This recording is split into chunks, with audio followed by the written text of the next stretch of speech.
That's actually what happened. And Eric Pedigo back for week number 2. We appreciate you stopping by once again. And we are playing each other this week in one of our fantasy leagues. Yeah. Oh. Yeah, you are. Got me? I thought so. You're on mic 5, correct? Yeah. There we are. Yeah, you're one of us. The sad thing is, Adam, one of us will be going 0-2. How pathetic and just embarrassing. Yeah, that's not a very good start. My guys did not show last week, but that happens. It's a long season. Carson Palmer didn't help me out at all last week, and we had our studs, duds, and sleepers of the week, and I picked my right dud. I think everything else didn't work out very well. Torrey Holt was definitely a dud last week. No, he was terrible. Makes me want to vomit. Seriously. The Rams make me want to vomit. It wasn't his fault, though. It wasn't his fault. No, that's the thing. If they can't keep a stellar line together all year, then there is no way they are going to be competitive in any game. And especially when they come out and they look like, maybe we'll play hard today. All right. Yeah, you can't have maybes in the NFL, and unfortunately for me, I'm going to the game tomorrow, so no one picked their studs as the New York Football Giants because they're all going to be studs tomorrow. I mean, that's just the way it's going to be. I think you could pick guys off the bench for the Giants and come up with smelling like a rose.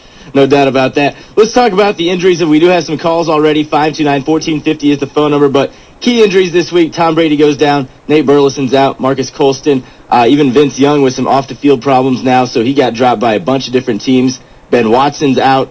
A lot of guys are hurt, and what does that mean as far as pickups are concerned? Well, you've got to be alert because there's a lot of guys, like you said, you can add Mike Nugent, Maurice Morris, Drew Bennett to the mix also. But I'm finding more this week, Adam, than anything else, a lot of defensive guys. So anybody out there who's in IDP leagues has got to be on top of their game because there's a bunch of players out, especially as we talked off the air. New Orleans Saints are going to miss. They've got 7 guys on the defensive side who's going to be out, 3 starters, 2 of them from the defensive backfield. This bodes well for Washington, especially, I think, Portis. I think he should have a real good game, but you're going to have to scour that waiver wire IDP guys and find some guys to replace all the defensive. If I went through it, we'd go through a half hour on the defensive side.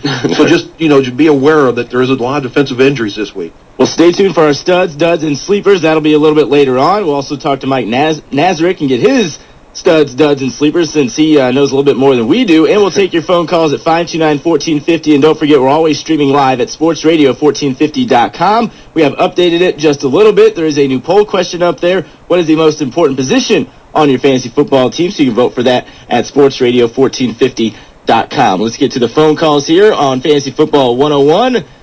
Good morning. You are on Fantasy Football 101. Go ahead. Hello, caller. Uh-oh. He hung up on us. Sleeper. He was not. Illinois game today. Good morning. Are you talking Illinois football? Yeah, I got 2 free tickets for today's game I'm unable to attend. Okay. Can you call back after 9 o'clock? Well, that's why I'm calling out, because the game's at 11. Oh. So I was just going to drop them off at the station there, see if anybody wanted them. Okay. Illinois plays Louisiana Lafayette today, correct? Correct, at 11 o'clock. All right. Well, we'll be here. We'll take your tickets. We'll see if we can get rid of them for you. Okay, I appreciate it. Thank you, sir. Thank you. All right, I'm going. Good morning. You're on Fantasy Football 101. Go ahead. Yeah, hey guys, just wanted to know here if the guy that was in the league that had he was trying to decide between Kyle Bowler and Sage Rosenfeld, if he could call back and leave his contact information. We'd love to have about another 10 of guys like that. Right, no doubt. Sage had a horrible game and Bowler didn't play, right? No, Bowler's out for the year. Bowler was Yeah, out he's for done. the year. Right. I mean, Sage Rose, didn't even play. Oh, that's the guy we told to get J.T. O'Sullivan, which he might have had a little better game than Sage Rosenfels last week, but not too much better.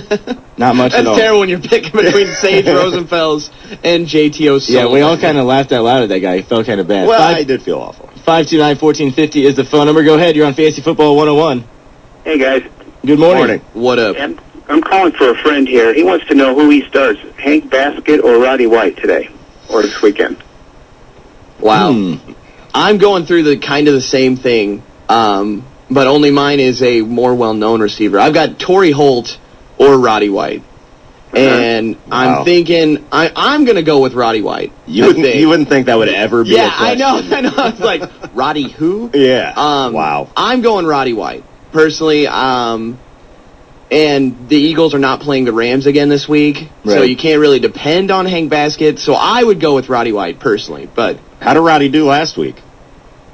That's a good question. I really don't know. Michael Jenkins had the 54 big yards. week. Yeah, 54 Yeah, I'm just yards. calling for a friend because he can't make can't make his phone, but he Oh, told we've me heard to that make one sure you before. ask for that one.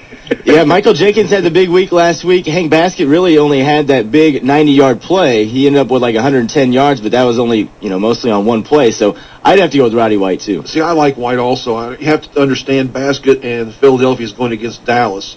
Dallas is a bit of a step up from the opponents of last week.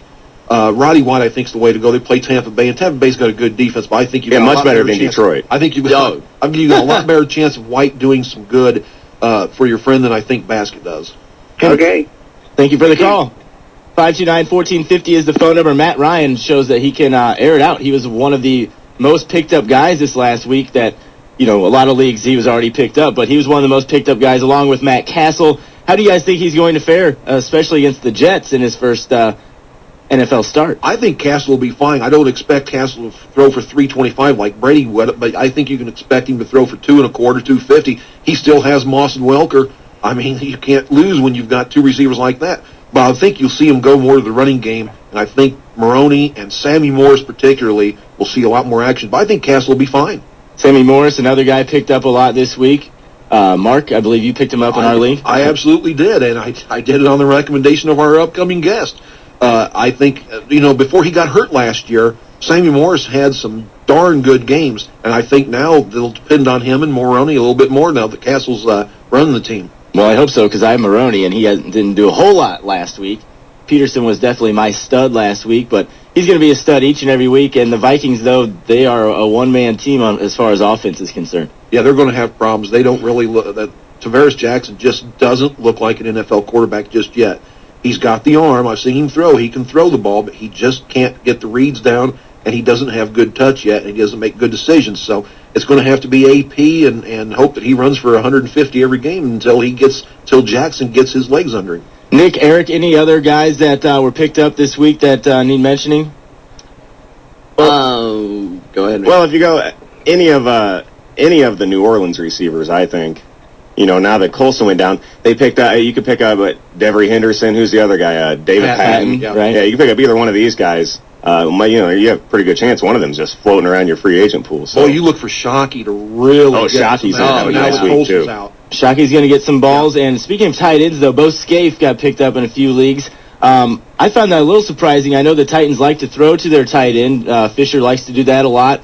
And they went away from Algie Crumpler. I don't know if he's just too fat this year or what the deal is, but Bo Scaife had a big game last week. Yeah, I was really surprised to see that because I thought Crumpler was going to go to that team and make a difference right off. But like you said, Scaife had a real good game. That'll be interesting to see with the quarterback change what they do as far as offensively, and they go more to the pass. I'll just bet you they do. And that's the thing with Kerry Collins to Vince Young. That's a totally different landscape of an offense. With Kerry Collins, although not like any type of fantastic quarterback, Vince Young to me, although he's got these off the field issues, but when he's on the field, he's the leader of that team.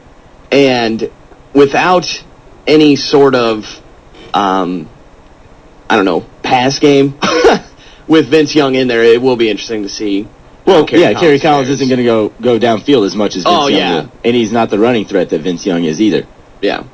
It's close. Wait. I was going to say, no way. You're listening to Fantasy Football 101 on Sports Radio 1450. Adam Stark alongside Nick Orelli, Eric Pedigo, and Mark Graham taking your calls at 529-1450. Let's take